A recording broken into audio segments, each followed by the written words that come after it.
Hello friends, welcome to my YouTube channel education employment. তোমরা আমাকে অনেকেই কমেন্ট করছো পরিবেশবিদ্যার কিছু গুরুত্বপূর্ণ প্রশ্ন উত্তর আলোচনা করার জন্য। তো এবার থেকে আমি আমার চ্যানেলে অনেক গুরুত্বপূর্ণ প্রশ্ন উত্তর আলোচনা করব। তোমরা প্রতিটি সেট দেখার চেষ্টা করবে এবং অবশ্যই তোমরা এবারে টেটে প্রশ্নগুলি কমন পাবে। তো আজকের সেটের প্রথম প্রশ্ন দেখো, পরিবেশ বিষয়ক একটি আন্তর্জাতিক পত্রিকা হলো নিচের কোনটি? Environment impact assessment, environment appraisal committee, environmental ethics, environmental economics. তো এটি সঠিক উত্তর হলো অপশন সি, এনভায়রনমেন্টাল এথিক্স। ভালোভাবে তোমরা মনে রাখবে, পরিবেশ বিষয়ক একটি আন্তর্জাতিক পত্রিকা হলো এনভায়রনমেন্টাল এথিক্স। খুবই ইম্পর্টেন্ট প্রশ্ন। নিচের কোনটিকে ই ওয়েস্ট বর্জ্য বলা হয়? তো এখানে দেখো অপশানগুলি। তো এটির সঠিক উত্তর হলো অপশান সি, বিদ্যুতিক বর্জ্যকে। তোমরা ভালোভাবে মনে রাখবে, ই বর্জ্য বলতে এখানে ইলেকট্রনিক বর্জ্যকে বোঝানো হয়েছে। পরিত্যক্ত বৈদ্যুতিক বা ইলেকট্রনিক সরঞ্জাম বা যন্ত্রপাতিকে বোঝায় ই বর্জ্য বা ই ওয়েস্ট বর্জ্য। এরপর দেখো, ফুকুশিমা দুর্ঘটনা কত সালে ঘটে? তার আগে আমি তোমাদের বলে রাখি ফুকুশিমা দুর্ঘটনাটি কী। জাপানের হনসু দ্বীপের তোহোকু অঞ্চলে ফুকুশিমা অবস্থিত। এখানে একটি পারমাণবিক বা পরমাণু বিদ্যুৎ কেন্দ্র আছে। 11 মার্চ 2011 সালে ফুকুশিমা পারমাণবিক বিদ্যুৎ কেন্দ্রটি ভূমিকম্পের কারণে বিধ্বস্ত হয়। এই ঘটনায় ফুকুশিমা দুর্ঘটনা নামে পরিচিত। তাহলে তোমরা জানতে পারলে ফুকুশিমা দুর্ঘটনা কী এবং সেটি কত সালে হয়েছিল। তাহলে এটি সঠিক উত্তর হবে অপশন ডি, 2011 সালে। তারিখটা ছিল 11 মার্চ 2011 সালে, 11 মার্চ। এরপর দেখো, জিআইএস এর পুরো নাম কি বা ফুল ফর্ম কি? তো এটির উত্তর হবে option A, geographical information system. আবারও বলি, জিআইএস এর পুরো নাম হচ্ছে জিওগ্রাফিক্যাল ইনফরমেশন সিস্টেম। বায়ুমণ্ডলে কোন গ্যাসের পরিমাণ সবচেয়ে বেশি? Nitrogen, oxygen, methane, carbon die oxide. এটি সঠিক উত্তর হলো অপশন এ, নাইট্রোজেন। বাকি যে গ্যাসগুলি আছে সেগুলির পরিমাণ তোমরা মনে রাখবে। অক্সিজেন রয়েছে 20.94%, কার্বন ডাই অক্সাইড 0.033%। আর বাকি যে গ্যাসগুলি রয়েছে যেমন নিয়ন, জেনন, মিথেন, এসব গ্যাসগুলি রয়েছে 0.937%। তাহলে তোমরা জানতে পারলে বায়ুমণ্ডলে কোন গ্যাসের পরিমাণ কত। এরপর দেখো, গ্রিক শব্দ ওইকোস এর অর্থ কী? পরিবেশ, জলাভূমি, অরণ্য, ঘর। তো এটির সঠিক উত্তর হবে অপশন ডি, ঘর। গ্লোবাল ওয়ার্মিংয়ের ফলে মেরু অঞ্চলের বরফ গলে যাবে। এটি একটি বিরাট পরিবেশগত উদ্বেগ, কারণ এর ফলে দেখো অপশনগুলি, হিমশৈলগুলি বাড়বে, তেল অনুসন্ধানের সুযোগ বাড়বে, মেরু ভাল্লুকদের শিকারের পরিসীমা কমে যাবে, উপকূলবর্তী অঞ্চলে বন্যায় প্লাবিত হবে। তো এটির উত্তর হবে অপশন ডি, উপকূল বা উপকূলবর্তী অঞ্চল বন্যায় প্লাবিত হবে। 8 নম্বর প্রশ্ন দেখো, নিচের মধ্যে কোনটি দূষিত পদার্থ ট্রাফিক পুলিশের শ্বাসগ্রহণের মাধ্যমে ভিতরে প্রবেশ করে?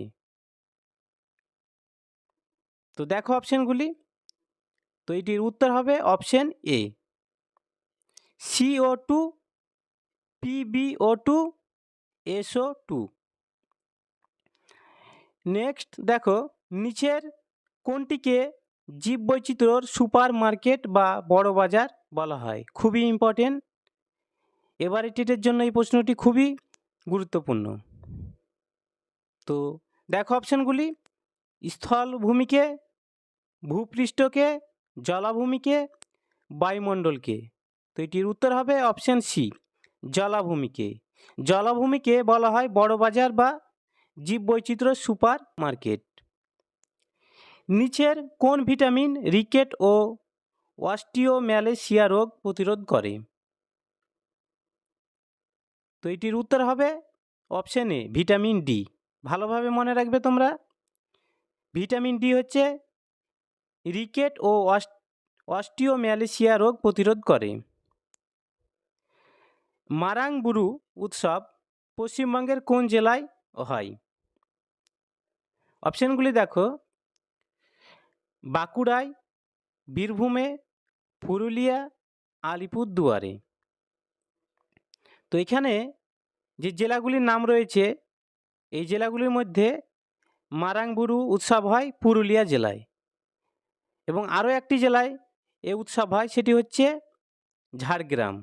তাহলে আমরা কি জানতে পারলাম? মারাং বুরু উৎসব পুরুলিয়া জেলা এবং ঝাড়গ্রাম, পশ্চিমবঙ্গের নতুন একটি জেলা ঝাড়গ্রাম, সেই জেলাতেও এই উৎসব হয়। হ্যাবিট্যাট সম্বন্ধীয় অধ্যয়নকে কি বলে? ইথোলজি, ইকোলজি, এন্টোমোলজি, কোনোটি নয়। এটির উত্তর হবে অপশান বি, ইকোলজি। আরাবারি মডেল কি কারণের জন্য বিখ্যাত? তো এটি খুবই ইম্পর্টেন্ট প্রশ্ন, এর আগেও এখান থেকে একটি প্রশ্ন পড়েছে। তো এটির উত্তর হবে যৌথ বন ব্যবস্থাপনা। পরীক্ষায় আসতে পারে আরাবারি কোন জেলায় অবস্থিত? এটির উত্তর হবে পশ্চিম মেদিনীপুর জেলায়। এরপর দেখো, প্রাথমিক শিক্ষা স্তরে পরিবেশ শিক্ষা, দেখো অপশানগুলি কি রয়েছে: বিভিন্ন বিষয়ের মধ্য দিয়ে দেওয়া হয়, বিভিন্ন বিষয়ে মধ্য দিয়ে দেওয়ার পাশাপাশি নির্দিষ্ট পুস্তক ব্যবহার করা হয়, নির্দিষ্ট পুস্তক ব্যবহার করা হয়, ওপরে কোনোটি নয়।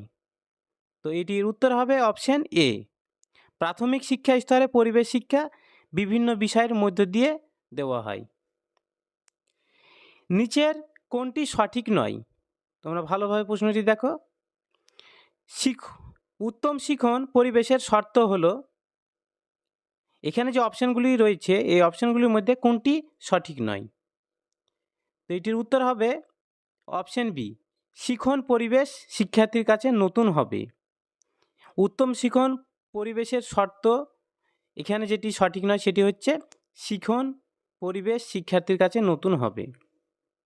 এরপর 16 নম্বর প্রশ্ন দেখো, পরিবেশ ও পরিবেশবিদ্যার উপর প্রয়োগের জন্য প্রশিক্ষণের ভূমিকা হলো সমাজবিজ্ঞানে জ্ঞান অর্জন ও এর উন্নত প্রয়োগের জন্য প্রশিক্ষণের ব্যবস্থা করা, জাতীয় সম্পদ ব্যবস্থাপনার মূল্যায়নে সমাজবিজ্ঞানীদের অন্তর্ভুক্ত করা, জাতীয় সম্পদ ব্যবস্থাপনায় সমাজবিজ্ঞানের ভূমিকা সম্পর্কে গবেষণাকে উৎসাহ দান, ওপরের সবগুলি। তো এটির উত্তর হবে অপশান ডি, ওপরের সবগুলি। যদি কোনো শিক্ষার্থীর বায়ু, জল, মাটি যে পরিবেশের অন্তর্ভুক্ত সেই সম্বন্ধে ধারণা না জন্মায় পাঠদানের পর, তবে তাকে, খুবই ইম্পর্ট্যান্ট প্রশ্ন এটি, পরিবেশবিদ্যার অংশ মুখস্থ করতে বলা উচিত, সংশোধনীমূলক শিক্ষণের ব্যবস্থা করা উচিত, তাকে পরিবেশবিদ্যা শিক্ষণের প্রতি গুরুত্ব দেওয়া প্রয়োজন নেই বলা উচিত, আর ডিতে রয়েছে এ বি উভয়ই ঠিক। তো এটির উত্তর হবে অপশান বি, সংশোধনীমূলক শিক্ষণের ব্যবস্থা করা উচিত। বিদ্যালয়ে পরিবেশবিদ্যা আবশ্যিক করার কারণ কি? এটিও খুবই ইম্পর্টেন্ট। তো দেখো তোমরা অপশানগুলি এবং তোমরা নিজেরাই চিন্তা করো বা ভাবো কোনটি উত্তর হতে পারে। তো এটির উত্তর হবে অপশান বি, জীবনের গুরুত্বপূর্ণ দিক। বিদ্যালয়ে পরিবেশবিদ্যার আবশ্যিক করার কারণ হচ্ছে জীবনের গুরুত্বপূর্ণ দিক এটি। প্লাস্টিক ব্যবহার কমানোর জন্য নিচের কোন তথ্য সংগ্রহ করার দরকার নেই? পরিবেশের ওপর প্লাস্টিকের প্রভাব, প্লাস্টিকের গুণগত মান, প্লাস্টিকের দান, প্লাস্টিকের দূষণকারী ক্ষমতা। তো এটির উত্তর হবে অপশন সি, প্লাস্টিকের দান।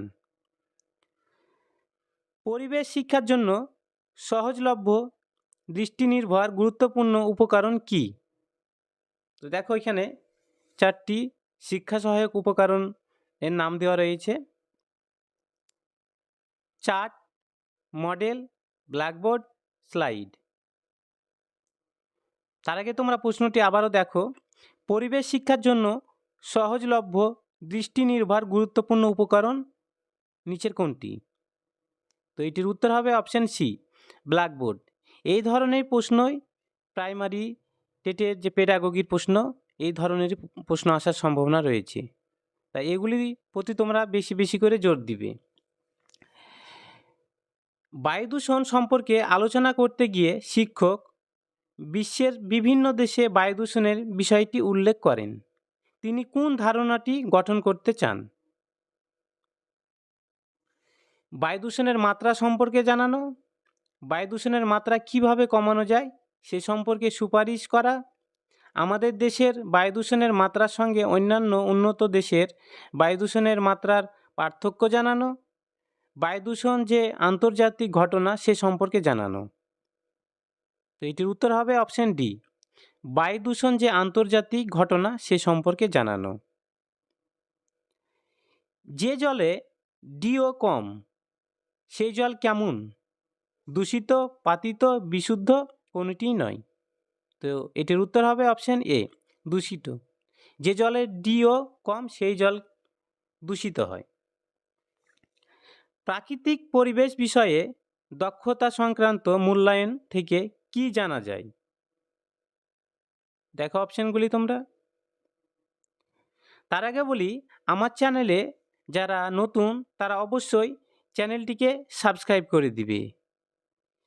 আর ভিডিওটি ভালো লাগলে অবশ্যই লাইক এবং কমেন্ট করে জানাবে, এবং তোমরা কি ধরনের ভিডিও চাও এরপরে সেটিও জানাবে। তো এখানে যে অপশানগুলি আছে এই অপশানগুলির মধ্যে এটির সঠিক উত্তর হবে অপশান এ, শিক্ষার্থী প্রাকৃতিক চিত্র আঁকতে পারে কিনা। প্রাকৃতিক পরিবেশ বিষয়ে দক্ষতা সংক্রান্ত মূল্যায়ন থেকে যেটি জানা যায় সেটি হচ্ছে শিক্ষার্থী প্রাকৃতিক চিত্র আঁকতে পারে কিনা। এরপর দেখো, ইউনাইটেড নেশনস পরিবেশ কর্মসূচি কবে শুরু হয়? দেখো 4টি অপশন দেওয়া রয়েছে এবং সাল এবং মাসের নামও দেওয়া রয়েছে সাথে। তো এটির উত্তর হবে অপশন এ, জুন 1972 সালে। কোন পদার্থ জল দূষণ ঘটাবে না? Magnesium, lead, arsenic, copper. তো এখানে দেখো জল দূষণ ঘটাবে না বলা হয়েছে। জল দূষণ যেগুলি ঘটায় সেটি হচ্ছে আর্সেনিক, কপার, লেড। তাহলে এখানে জল দূষণ যেটি ঘটাবে না সেটি হচ্ছে ম্যাগনেসিয়াম। তোমরা ভালোভাবে মনে রাখবে। এরপর দেখো, প্রাথমিক শিক্ষাকে শিশুকেন্দ্রিক করতে হলে কি করতে হবে? তোমরা জানো শিশু কেন্দ্রিক শিক্ষার জনক রুশোকে বলা হয়। তিনি অনেক কিছু শিশুদের শিক্ষা ব্যবস্থা নিয়ে বলেছেন।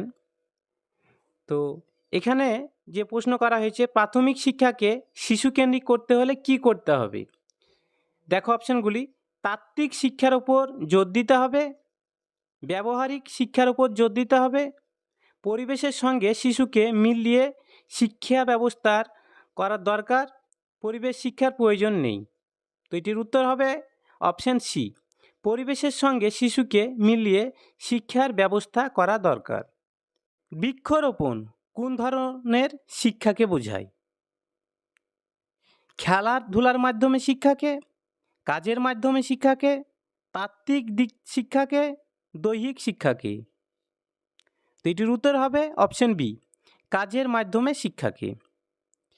কত সালে জলাভূমি রক্ষা ও সংরক্ষণকে মুখ্য বিষয় করে ইরানে আন্তর্জাতিক সম্মেলন হয়? তো এটির উত্তর হবে অপশন ডি, 1971 সালে। নিচের কোনটি মূল্যায়নের ক্ষেত্রে পরিবেশ সংক্রান্ত প্রয়োগের প্রশ্নের উত্তর হতে পারে? দেখো অপশনগুলি তোমরা।